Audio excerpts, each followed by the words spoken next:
अस्सलाम वालेकुम, मेरा नाम डॉक्टर फैसल है और मैं एक आँखों का स्पेशलिस्ट हूँ।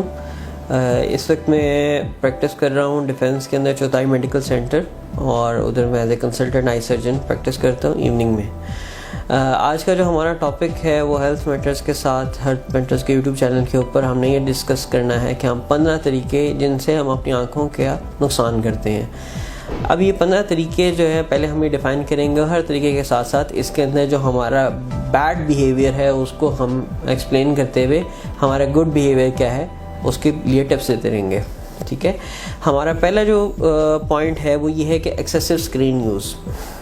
पिछले 20 से 30 सालों के अंदर हमारी जो डेली रूटीन है वो टोटली इवॉल्व हो गई है, और हमारी जो डेली रूटीन के अंदर laptop, computer and mobile screen use इतना ज़्यादा हो गया है कि they make up more than 6 hours a day of hour use.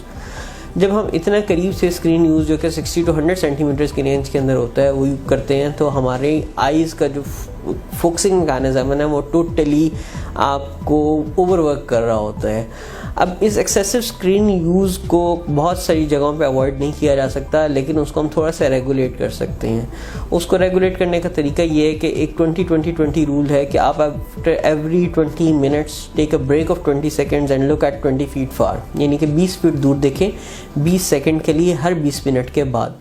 इस तरह से जो आपका टोटल फोकस एक स्क्रीन के ऊपर है जो और आपकी आँख थक जाएगी उसको ब्रेक मिल जाती है, और जो कॉन्टिन्यूस यूज़ है उसका जो साइकिल है वो ब्रेक हो जाएगा। सेकेंड चीज़ जो है वो कम रोशनी के अंदर स्क्रीन यूज़।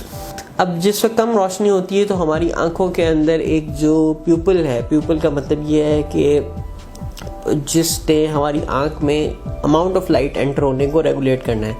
तो नॉर्मल साइज़ के अंदर प्यूपिल हमारा 2 mm का होता है, लेकिन जिस वक्त हम डिम लाइट के अंदर होते हैं तो वो ज़्यादा हो जाता है, वो 5 से 7 mm का हो जाता है।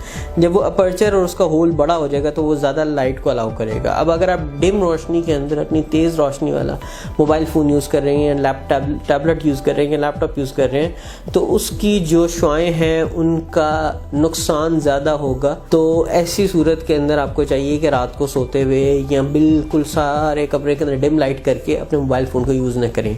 आइडियली मोबाइल फ़ोन या जो भी आप टैबलेट यूज़ कर रहे हैं, स्क्रीन यूज़ कर रहे हैं, उसकी ब्राइटनेस आपकी एम्बिएंट लाइट के बिल्कुल बराबर होनी चाहिए। थर्ड चीज़ जो है वो कॉन्टैक्ट लेंस यूज़ एटिकेट्स हैं। बहुत सारे लोगों की आदत होती है कि जी अभी वो किसी फंक्शन से आए और आते साथ ही कॉन्टैक्ट लेंस वगैरह आंखों से नहीं निकाले और सो गए। ऐसे के अंदर जब रात को आप सो रहे हैं तो कॉन्टैक्ट लेंस आपकी आंखों को रब करेगा और उसमें इन्फेक्शन कर सकता है। तो कॉन्टैक्ट लेंस यूज़ करते हुए जो स्पेशली कॉन्टैक्ट लेंस यूज़र्स हैं उनको चाहिए कि रात को सोते हुए कम से कम कॉन्टैक्ट लेंस उतार दें। फिर उनकी प्रिकॉशंस हैं कि अगर कॉन्टैक्ट लेंस आपका वैलिड जो है वो 3 मंथ्स का है तो आप उससे ज़्यादा ओवर यूज़ ना करें। हर रोज़ उसका सोल्यूशन चेंज करें, और एवरी मंथली कम से कम उसका जो कंटेनर है उसको चेंज करें या उसको बॉयल करके स्टरलाइज करें, जिस तरह हम बेबी के फीडर्स को स्टरलाइज कर रहे होते हैं। 4th नंबर पॉइंट हमारा है कि आंखों को हम इनएडवर्टेंटली खारिश करना शुरू कर देते हैं। आजकल स्मॉग और एलर्जेंस बहुत ज़्यादा हैं हमारी एनवायरनमेंट के अंदर। अब जब आपको खारिश हो रही है तो एक तो रिस्पांस ये है कि आप कुछ ठंडा पानी डाल देंगे या आइस पैक के साथ उसको ठंडक पहुंचा देंगे, तो उसके साथ आपकी खारिश बेहतर हो जाएगी। ये है गुड बिहेवियर। बैड बिहेवियर क्या होता है कि आप फौरी तौर पे मलना शुरू कर देते हैं। हमारा आई बॉल जो है वो एक वाटर फिल्ड कैविटी समझने, एक वाटर फिल्ड बलून है। जिस वक्त हम उसके ऊपर प्रेशर डालते हैं तो उसके ऊपर स्क्वीजिंग मूवमेंट्स होती हैं, तो उसकी वॉल्स के ऊपर इनएडवर्टेंटली प्रेशर्स पड़ते हैं और वो डैमेज होती हैं। इस कैटोकोनस की मेजर जो पैथोलॉजी है वो मुस्तकिल खारिश करना है।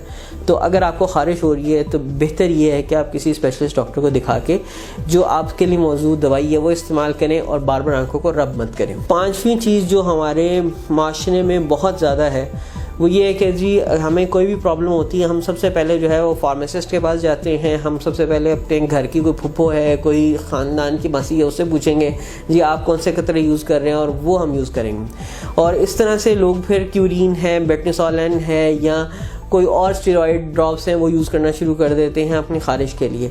अब अगर उनका कोई साइड इफ़ेक्ट्स हो रहे हैं या उनको कब तक स्टॉप करना है वो आपको नहीं पता, तो बराए मेहरबानी आंखों के मामले में सेल्फ मेडिकेशंस ना करें और किसी प्रॉपर स्पेशलिस्ट को दिखा के अपनी आंख की कंडीशन के मुताबिक ड्रॉप्स यूज़ करें।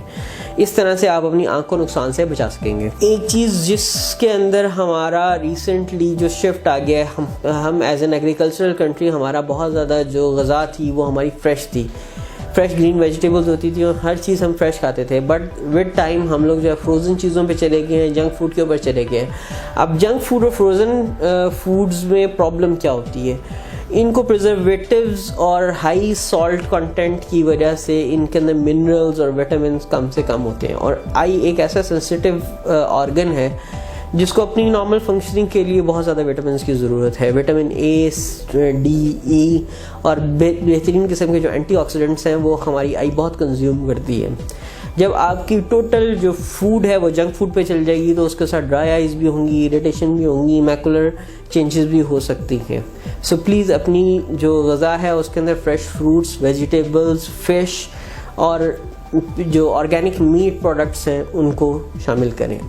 Number 7 is eye makeup. Eye makeup की रेंज के अंदर हम एक चीज़ और इंक्लूड कर लेते हैं जिसको हम कहते हैं सुरमा। हमारे यहाँ एक क्या कहते हैं रिलीजियसली भी इसको बहुत क्या कहते हैं अच्छी नज़र से देखा जाता है, लेकिन उसमें सबसे बड़ा जो इशू है वो ये है कि आई मेकअप के जो प्रोडक्ट्स हैं वो हाइपो एलर्जिक होने चाहिए। उसके अंदर कोई ऐसे प्रिजर्वेटिव्स और ऐसी चीज़ें नहीं होनी चाहिए जो आपकी आंख को इरिटेट कर रही हो। इसी तरह से सुरमा अगर असली है और वो प्योर पिसा हुआ है और अच्छा सुरमा है तो वो उस तरह से डैमेजिंग नहीं कर होता, लेकिन हमें उसके सोर्स का तो पता ही नहीं है।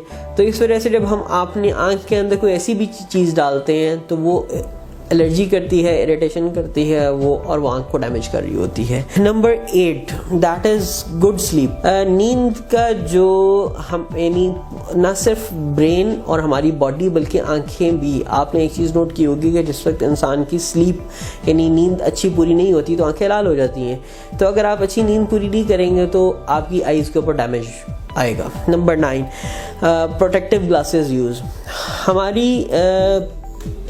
हमारे माशरे के अंदर प्रोटेक्टिव ग्लासेस यूज़ का इस्तेमाल ऑलमोस्ट ज़ीरो है। अगर हम देखते हैं बाहर की कोई मूवीज़ या उनके क्लिप्स देखते हैं तो उनका जो वेल्डर, ड्रिलिंग करने वाला है, जो कंस्ट्रक्शन वर्कर है, ये इवन घर के अंदर अपने ही घर के अंदर कोई सिंपल कील भी ठोक रहा है या अपने गराज में काम कर रहा है तो वो एक बिल्कुल क्लियर ग्लासेस पहनेगा और वो उसकी आंख को पूरी कवर कर रही होती है। अब उस ग्लासेस का फ़ायदा क्या है, अगर कोई भी चीज़ उड़ती हुई या गलती से कहीं से आपकी आंख में पड़ने के चांस है तो आपकी आंख साइडों से कवर है। वो पॉलीकार्बोनेट ग्लासेस होते हैं जो हाई इम्पैक्ट को रेजिस्ट करते हैं और वो ग्लास टूट जाएगा लेकिन वो चीज़ को आपकी आंख तक नहीं पहुंचने देगा। हमारा आई बॉल बहुत स्क्विशी एंड सॉफ्ट है, it is just like a balloon filled with water. तो इसको हल्का सा भी इम्पैक्ट जो है वो बहुत ज़्यादा डैमेज कर सकता है। सो अगर आप ऐसा कोई भी काम कर रहे हैं, वेल्डिंग कर रहे हैं, मैकेनिक हैं, कोई कंस्ट्रक्शन वर्कर हैं या किसी केमिकल के साथ काम कर रहे हैं तो you should be wearing a protective eye glasses. Number 10 cigarette smoking. अब सिगरेट स्मोकिंग जो है वो हमें ये तो पता है कि जी वो लंग कैंसर करती है, वो आपकी सेहत को वैसे बहुत अफेक्ट करती है, लेकिन हमें ये आइडिया नहीं होता कि सिगरेट स्मोकिंग आपकी आंखों के ऊपर क्या असर करती है। सिगरेट स्मोकिंग के साथ हमने देखा है कि 2 बीमारियां हैं जो बहुत ज़्यादा हो जाती हैं। एक तो ये है कि सफ़ेद मोती की जो फॉर्मेशन है वो एटलीस्ट 10 टाइम्स एक्सेलरेट हो चुकी होती है, क्योंकि उसकी वजह से जो फ्री रेडिकल्स निकल रहे होते हैं वो हमारे लेंस की प्रोटीन्स को डैमेज कर रहे होते हैं। इसी तरह से जो दूसरी बीमारी है सिगरेट स्मोकिंग के साथ वो है आपकी dry age related macular degeneration. हमारी जो खुली आंख के समझने हमारी आंख का जो सेंसर है, जो रेटिना है, उसके अंदर एजिंग प्रोसेस को एक्सेलरेट कर देगा एक्सेसिव सिगरेट स्मोक। और अगर किसी को भी एज रिलेटेड मैकुलर डिजेनरेशन है तो उसके लिए हमारी जो ट्रीटमेंट प्लान के अंदर जो टॉप ऑफ द लाइन होती है वो ये होती है कि आप अपनी सिगरेट को छोड़ दें। तो ये अगर आप बिहेवियर नहीं करेंगे तो आप अपनी आंखों को प्रोटेक्ट कर रहे हैं। Number 11 good water intake. जैसे मैंने कई बार बीच में बोला है कि हमारी आंख एक बलून है जो that is totally filled with water, तो हमारे बाकी ऑर्गन्स की निस्बत आई के अंदर वाटर कंटेंट बहुत ज़्यादा है। तो अगर आपका अच्छा वाटर इनटेक होगा तो that will give you healthy eyes. Number 12 dim light reading. Dim light reading, पहले हमने स्क्रीन की बात की थी कि स्क्रीन की जो लाइट है वो किस तरह से डैमेजिंग होती है अगर आप डिम लाइट के अंदर पढ़ रहे हैं। लेकिन इन द सेम वे जब आप बुक रीडिंग कर रहे हैं लेकिन आपने एक अच्छा टेबल लैंप नहीं यूज़ किया है, आपके कमरे के अंदर लाइट बहुत डिम है, तो वो भी आपकी आई के ऊपर स्ट्रेस डालेगा। It will try to focus that book और वो जो एक्स्ट्रा एफर्ट है वो आपकी आंख के लिए डैमेजिंग होगी। इसी तरह से आप चलती गाड़ी के अंदर पढ़ने की कोशिश ना करें। स्पेशली कुछ लोगों को जो गाड़ी के अंदर बुक या नॉवेल्स वगैरह पढ़ने की आदत होती है, तो उसमें ये प्रॉब्लम होता है कि लाइट जो है वो कंसिस्टेंट नहीं है और चीज़ें मूव कर रही हैं, तो ऐसा जो बिहेवियर है वो भी आंख के ऊपर स्ट्रेस डालता है। Number 14, an early eye checkup. Europe में, अमेरिका में और अच्छी सोसाइटीज़ के अंदर आपका जो ईयरली आई चेकअप है वो मैंडेटरी होता है, वो किसी न किसी स्टेज के ऊपर आपको मिल रहा होता है। फॉर एग्जाम्पल, जो लोग स्कूल में एडमिशन के लिए जा रहे हैं उनका एक दफ़ा आई चेकअप कंप्लीट होगा, हमारे यहाँ ऐसा नॉर्म नहीं है। इसी तरह से जो लोग अपने ड्राइविंग लाइसेंस के लिए जा रहे हैं तो वो अपना जो उस एरिए का जनरल प्रैक्टिशनर है उससे कंप्लीट अपनी आई की फिटनेस रिपोर्ट लेके जाते हैं। तो फिर इस तरह से हमारे यहाँ प्रॉब्लम ये होता है कि हमारा आई चेकअप होता है जिस वक्त हम फ़ौज में दाखिला ले रहे हैं, हम एयरफोर्स के अंदर जा रहे हैं या हम किसी प्रोफेशनल कॉलेज के अंदर जा रहे हैं। तो इस लेवल के ऊपर आके आपकी बारी पकड़ी जाती है जिस वक्त हमारे पास उसका कोई हल नहीं होता।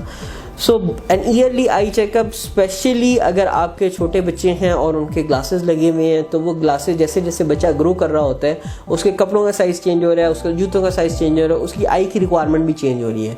तो जब तक बच्चे की ग्रोथ हो रही होती है उस वक्त तक उसको तकरीबन 6 महीने या साल के अंदर एक दफ़ा ज़रूर आई का चेकअप चाहिए होता है। तो स्पेशली ऐसे लोग जिनको आई की फैमिली प्रॉब्लम्स हैं उनको चाहिए कि वो ज़रूर चेक करवाएं। इसी तरह से 40 ईयर्स एंड अबव, स्पेशली वो लोग जिनको डायबिटीज़ है, जिनको काला मोतिया है, जिनको सफ़ेद मोतिया है, जिनके कोई ऑपरेशन हुए हुए हैं, लेज़र्स लगी हुई हैं, उनको अपना ईयरली चेकअप ज़रूर करवाना चाहिए ताकि कि जो प्रॉब्लम्स हम अर्ली स्टेजेस पे पकड़ सकें और उसको ट्रीट कर सकें तो वो आपकी आई के लिए ज़्यादा डैमेजिंग नहीं होगा। And number 15 is a proper sunglasses use. हम लोगों की एनवायरनमेंट के अंदर अल्ट्रावायलेट एक्सपोजर दिन ब दिन बढ़ता जा रहा है। जिस तरह से हमें पता है कि ग्रीन हाउस इफेक्ट है, ओजोन लेयर्स डिस्टर्ब होनी है, अल्ट्रावायलेट रेडिएशन बढ़ती जानी है। अब अल्ट्रावायलेट रेडिएशन आपकी स्किन को, आपकी आइज़ को, आई के लेंस को, के रेटिना को जब ज़्यादा एक्सपोज होती हैं तो वो डैमेज करती हैं। तो अगर आप नज़र की ऐनक पहन रहे हैं तो उसके अंदर प्रॉपर यूवी फिल्टर वाले ग्लासेस यूज़ करें। अगर आप नहीं पहन रहे हैं तो बाहर निकलते हुए सन ग्लासेस यूज़ करें, तो आप अपने आँखों को सूरज की छाँव से बचा सकेंगे। तो ये था जनाब 15 आदतें जो कि हमारी आँखों को डैमेज करती हैं और हम उससे कैसे बच सकते हैं।